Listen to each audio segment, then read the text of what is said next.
In business this week, three things to know. First, President Obama dares Congress by saying he will go it alone on immigration reform. Republicans in Congress double dare him back. Then, Vladimir Putin gives it to the group of 20 countries meeting in Australia. As the economic summit begins, the Russian president blasts the world leaders for issuing new sanctions. And the next hot investment spot is East Africa. Kenya, Uganda, and Rwanda are all attracting high-tech money. Arise Exchange starts now.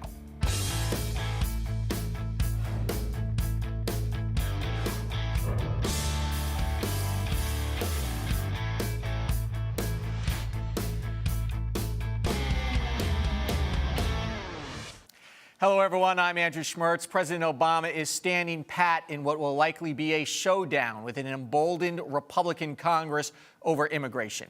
Mr. Obama says he will act alone by year's end, if necessary, to implement a 10-point immigration plan that will include allowing 300,000 more illegal immigrants the ability to stay in the country.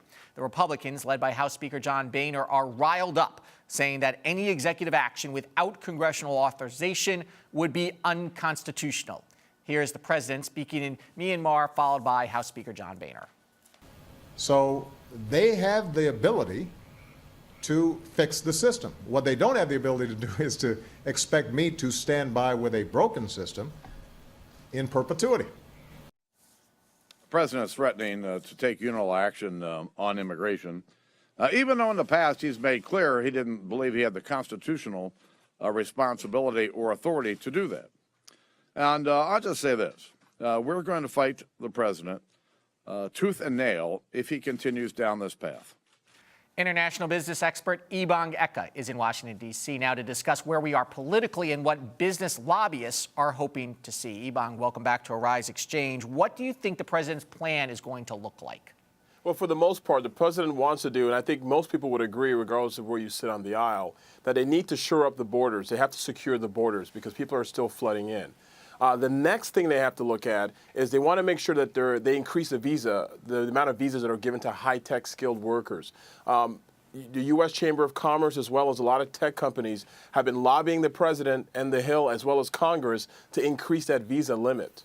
You know, it's surprising the Republicans sort of in a little bit of a pickle here because their core business supporters, specifically the U.S. Chamber of Commerce, wants and is demanding immigration reform to keep those workers here. But of course, on the right, the Tea Party activists are saying no. So where do the Republicans go from here? That's a very good point. I mean, the reality is for the GOP, there's infighting. There's some division. So you have the far right with the Tea Party and the Ted Cruz conservatives who are going against people like Boehner as well as McConnell, who most likely want to go towards the middle. And they do understand that there needs to be some immigration, some comprehensive immigration reform. So what has to happen is McConnell as well as Boehner said they're not going to shut down the government as well as play with a debt ceiling issue like they did last time, because that didn't work if you think about it with Obamacare. Yeah, that's right. They threatened that over Obamacare. They shut the government down.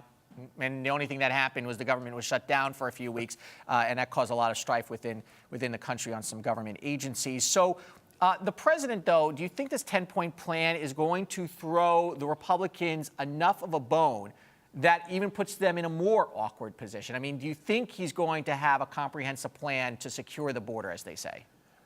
I really don't know. The only thing I can think of that you can do is to increase the funding for whether the U.S. Border Patrol to have more people out there, maybe build a bigger fence or a more tougher fence to get through. Right now, there are parts of the U.S. border that's not really secure at all.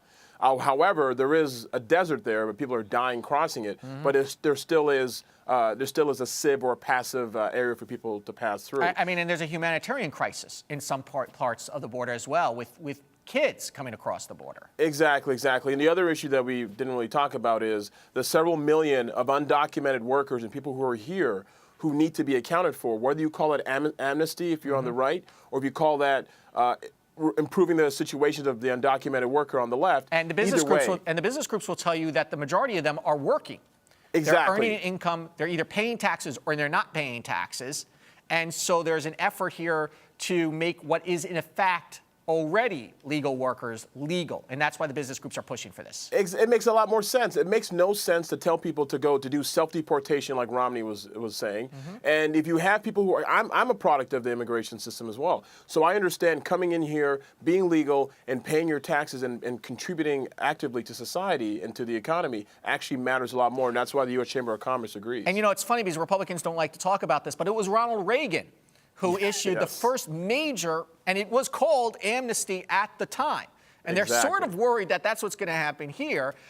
You know, so the real final question, though, is they did win this election, but if they continue to alienate Latinos, they have to be very concerned about that for 2016. That's a very interesting point because a lot of the undocumented workers tend to be Latinos or the Hispanics, the Hispanic vote, and they're going to miss out on that. The Republicans, a lot of people who are centrists actually understand the importance of bringing in that vote. George Bush was able to bring that in when he won the election, and if they don't increase the Hispanic vote, we will have a Democratic president in 2016. Okay, Ebong, you're so good. We're going to bring you back in a few minutes. We're going to talk about the G20 in Australia, so stick around the Capitol there and see you in a few minutes.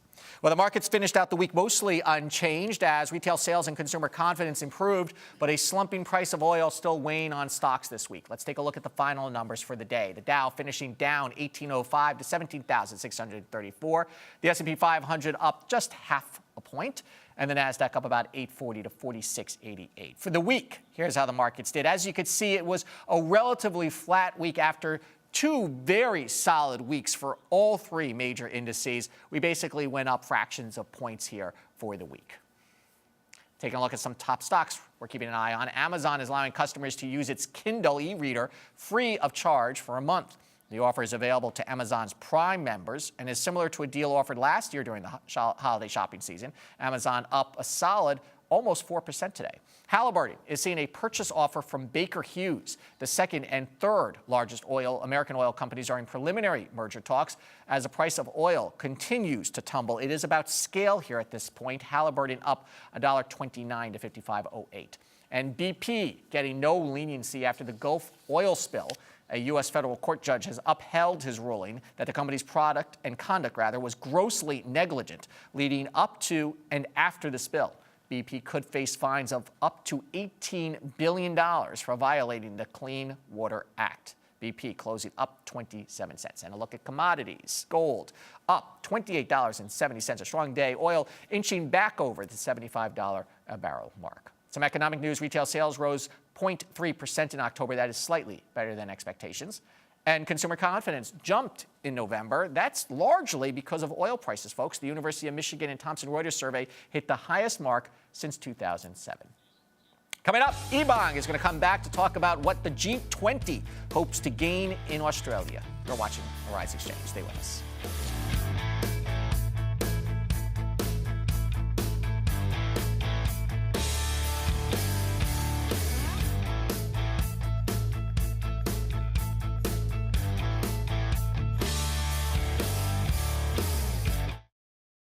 There is a reason Africa is called the new frontier. What was once potential is now an opportunity ready to be seized.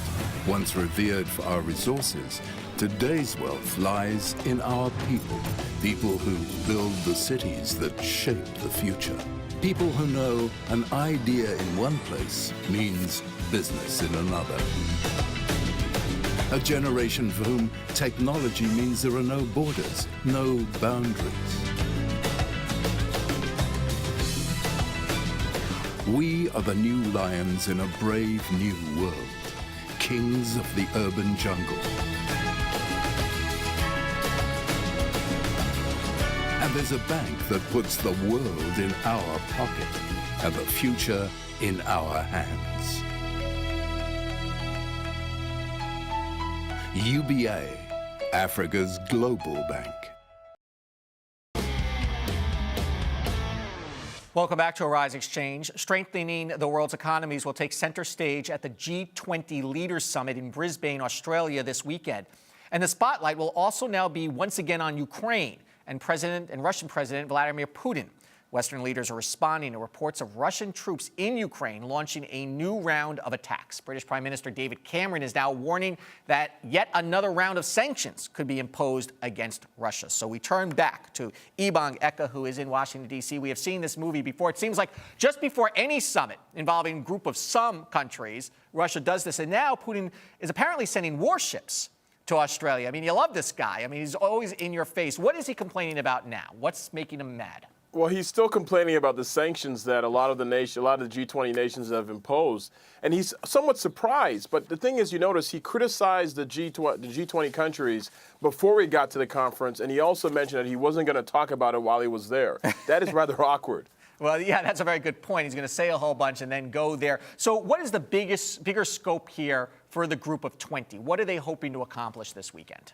I think part of it also, they want to focus on Europe and make sure the European economy gets back to where it should be. Besides Germany, which we all agree is the leader, the economic leader in most of Europe, as well as the Eurozone, they want to make sure that the rest of the countries are either dealing with austerity or actually dealing with their unemployment issues. Yeah, they have a whole lot on their table in Australia right now. What do you think the Russian president is hoping to get out of this? He is clearly sort of,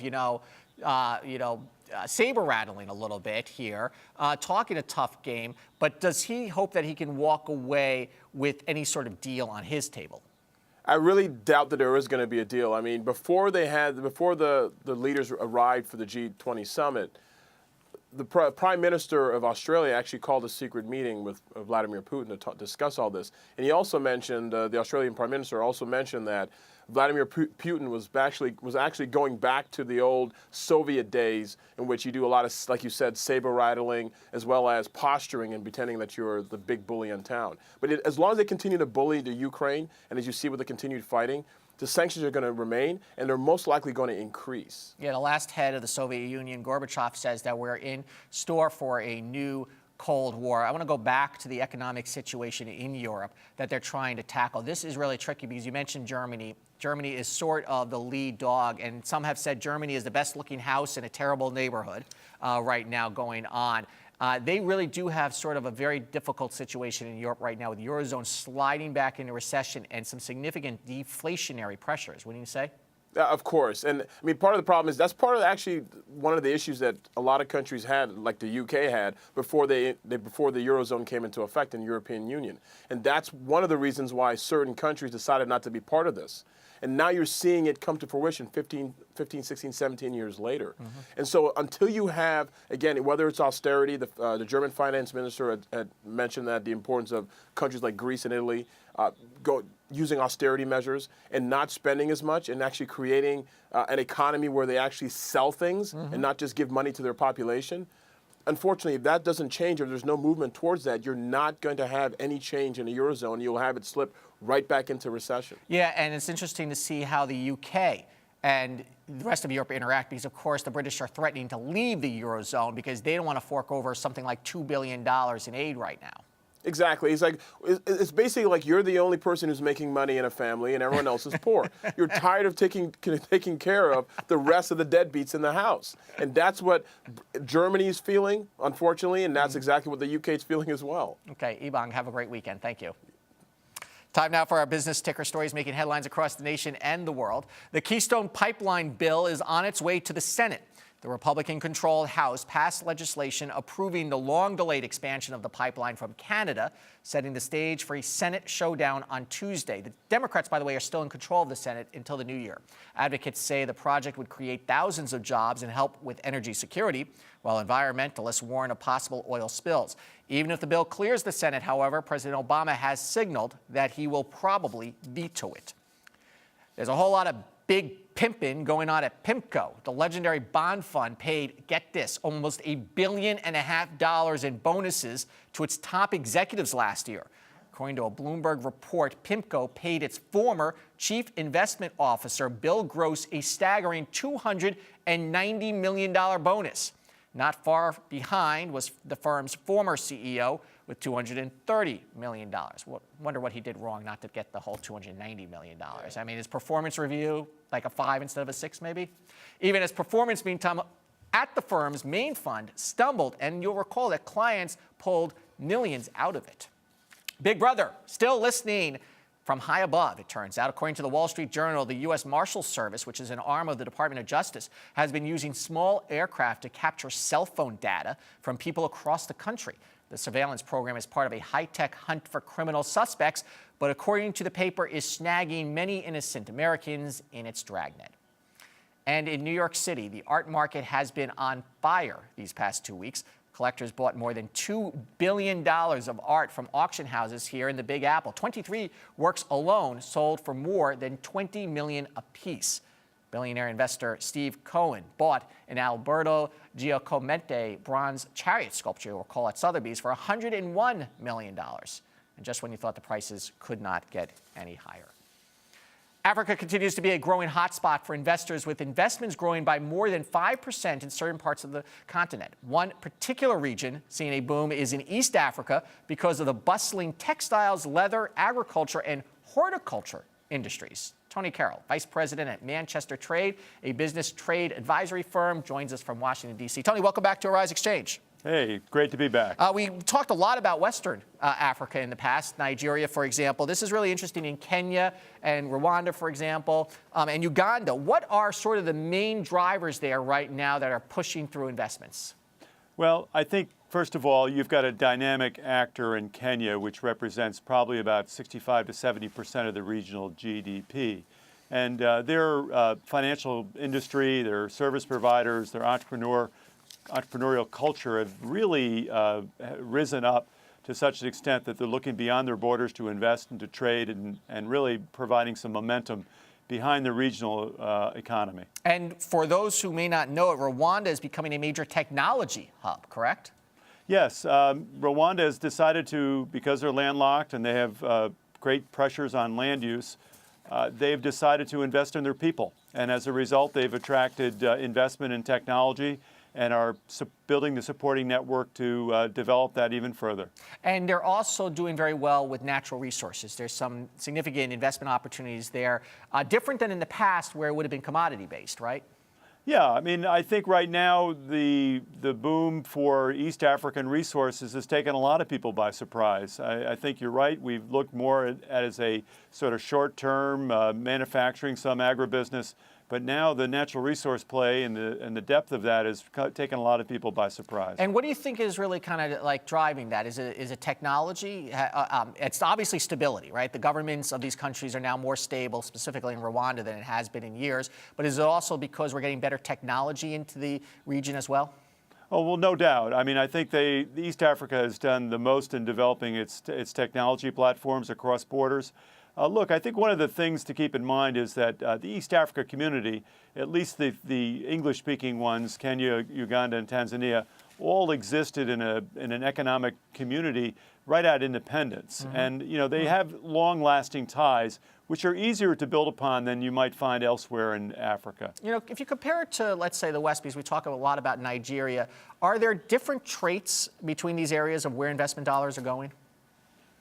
Sure. I mean, I think one of the things that's driving the East Africa economy, and particularly Kenya is seen as a genuine export base. Mm-hmm. I think the Nigerian manufacturing investment we're seeing is mostly to serve the local market. So I think there's really been more of an emphasis on export development in East Africa, and particularly in Kenya. So certainly the market characteristics are quite different. And I guess among the things that concern people, of course, are one, the infrastructure and the utility situation with electricity, the stability of the governments, and finally the threat of terrorism and violence, which still remains relatively, not necessarily high in Rwanda, but there have been some high-profile attacks lately. Can you address that a little bit? Well, I think the Rwandans are doing a lot of really good things about the security situation. We certainly have seen in the Westgate Mall and other instances in Kenya where we've had some really unfortunate events. But I think the East Africans are pretty much seized and getting a lot of collaboration and cooperation from the United States and elsewhere to try to maintain a handle on the security situation. Rwanda has probably gone the furthest in terms of maybe because of its terrible history of genocide, mm-hmm. Taking this very seriously. Okay, Tony Carroll, as always, thank you so much. Thank you very much. Appreciate it. Have a Coming great up, when a $1 billion divorce settlement is not enough. Our favorite people of the day, next here on Arise Exchange.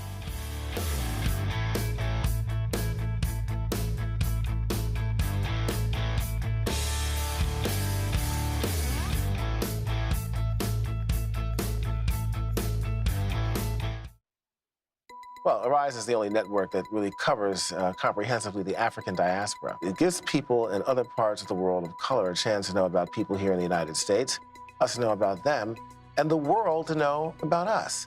So it's kind of an educational experience for everybody involved. Getting to know people through stories, through personal stories. You really get a chance to know what people are actually all about, what communities are about. How are we different?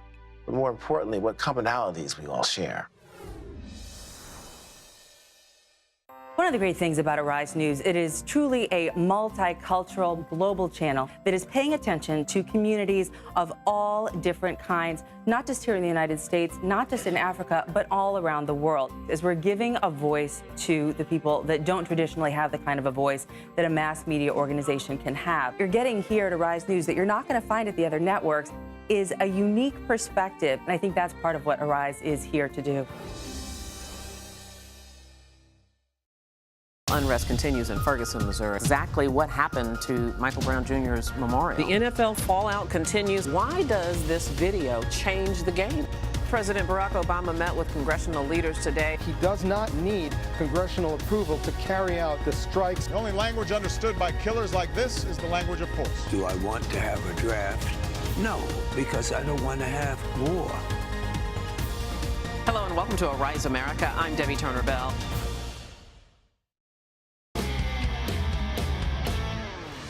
The cake boss pulls up to the bar literally for today's liquid lunch. Police say Buddy Valastro, better known as the cake boss on TLC, was driving his yellow Corvette, of course he has a yellow Corvette, when he swerved through traffic and got pulled over in New York City. Officials say he failed a breathalyzer test and tried to get out of being arrested by telling cops, "I'm the cake boss, you can't arrest me." Well, they did. Valastro is now charged with drunk driving. And that takes us to our favorite people of the day when we choose one person who grabbed our attention and not for the right reasons. Today, it is yet another divorcing couple. Sue Ann Hamm, the ex-wife of Oklahoma oil billionaire Harold Hamm, was awarded $1 billion in a divorce case last week.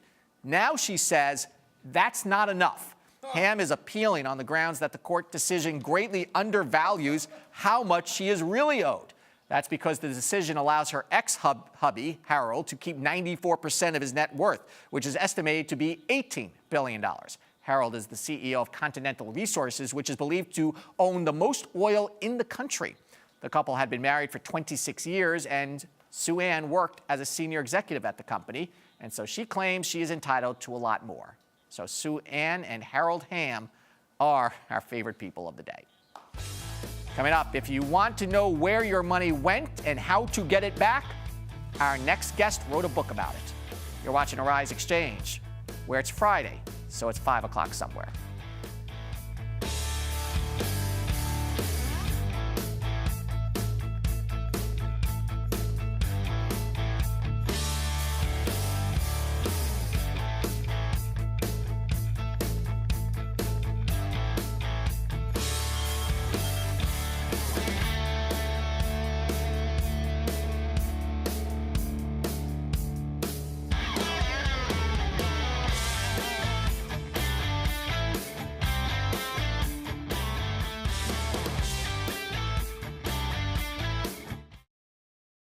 Apple unveiled new products today. Did it meet expectations? Apple stock is up 20%. The White House says it has proper measures to contain the spread of Ebola. This seems to be, in some ways, exploding. What are officials saying? We remain focused on working with our partners on the ground to stop the epidemic. Enhanced measures have been put in place in Africa and the United States. This is hitting home in a very real way, and I think, we need to be concerned.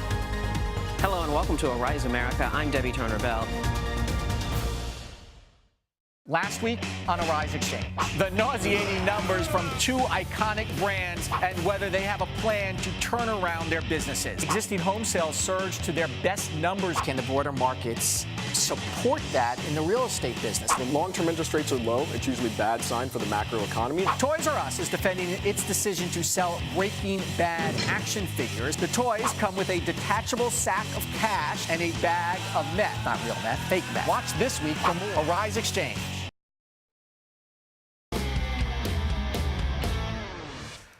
Our guest says our financial system is rigged, benefiting the 1%. So how could the other 99% get in the game? Economist Mark Grimaldi has some ideas. He is also the author of The Money Compass, Where Your Money Went and How to Get It Back. Mark, welcome to Arise Exchange. Thank you very much for coming here. Thank you, Andrew. So you say that the system is rigged, and it's only rigged for the 1%. So then how do the rest of us survive?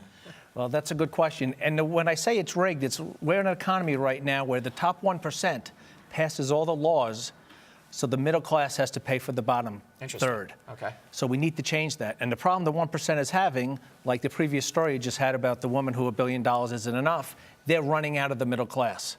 The middle class is shrinking as we speak. Unfortunately, it wasn't like it was in the 70s or 80s where the middle class is moving to the rich. Middle class is moving down.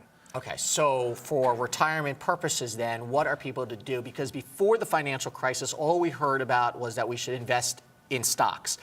And some would say cynically, we were told that by people who benefited from us investing in stocks. What do you think? You talked about how much Bill Gross made. He benefited from investing in stocks. Number one, the biggest investment people make in their retirement is their 401k. In the book, The Money Compass, I talk about 401k and how a 401k will be the biggest tax trap that you ever invest in. A 401k will cost you more in taxes than it will ever save you in taxes. Explain that to me. The reason for that is because everyone talks about the tax deduction going in. They never talk about what it's going to cost you to pull your money out.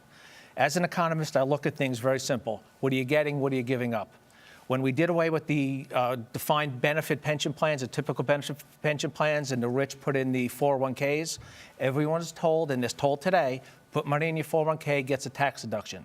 Andrew, they never tell you what's going to happen on the other end. It's really a tax deferment, isn't it? It's you get a tax deduction going in, it grows tax deferred, but when you pull it out, in theory, you're supposed to pull it out and it be in a lower tax bracket. I've been in this business 30 years. I've yet to meet a retired person saying, Mark, I'm in a lower tax bracket. And that's number one. Number two, it comes out in just ordinary income, as if you earned it. Yeah, and there was a report today, actually, that more Americans are waiting to dip into their retirement funds, and the IRS penalizes you more the longer you wait. Exactly. Okay, exactly. So where should we be putting our money if not in 401ks? Well, first of all, if you are in 401ks, I talk about in the book, the biggest holding inside 401ks is these target maturity funds. Take a look at them, read the chapter in the book. Target maturity funds have not done what they're supposed to do. So take a look at target maturity fund. A target maturity fund is something that's supposed to make it easy for an investor. You're going to retire in 2030, just to pick a date. So when you look at your 401k brochure, you check the box. Okay, I'm going to retire in 2030. I check the box 2030. Now you're basically telling that investment manager, investment firm, to manage that money for Andrew, who's going to retire 2030. Unfortunately, when you check that box, they don't know who you are. They're not managing it for you. And there was a lot of studies done, and I did my own study in 2010. What happened to the maturity funds that were supposed to mature in 2010? And in 2008, how much money they lost with only 2 years to maturity. Okay, so then what are your options? Your options are very simple. It's easy to say diversify, but you need to diversify. And not just between stocks and bonds, you need to take it a step further. And I talk about in the book how to take it a step further, how not just to buy an off-the-shelf investment, and look at an investment as an economist, because that's what I do. I'm an economist. And when you make an investment in your 401k or outside your 401k, look at what you're getting and what are you giving up. You know, your book is one solution to this, but the fact is most Americans don't have the time to be so financially literate. What can we do to get us there? You know, we take control of our health sometimes. We eat right sometimes. We talk about that, but we don't spend enough time learning about finances. What you need to do, step number one, is what Ronald Reagan says. Look at your finances. Don't be afraid to see what you see. That's step one. They don't take the time because, Andrew, they're afraid to look. You need to take a snapshot of where you are, and don't be afraid to see what you see, because once you see it, you can attack it. And add a little every time in terms of learning. We have about 30 seconds left. I'm just interested in what kind of the reaction of the financial community has been to the book. The book has been doing great on Amazon. The 401k chapter is getting the most talk about because DC doesn't like the fact that I'm exposing that at the end of the day, you're losing the biggest tax break the government gives you called the step-up in basis. You lose that the minute you invest in your 401k. Okay, Mark Grimaldi, the author of The Money Compass, Where Your Money Went and How to Get It Back. An excellent book. It's worth spending the time. Thank you so much. Thank you, sir. Next week on Rise Exchange, the business of divorce and why it's becoming a cash cow in the U.S. Let's take a look at the markets once again. For the week, the market's pretty much up fractionally after a pretty solid 2 weeks before that. I'm Andrew Schmertz. Have a good weekend, everyone. Thanks for watching Rise Exchange. Stay right.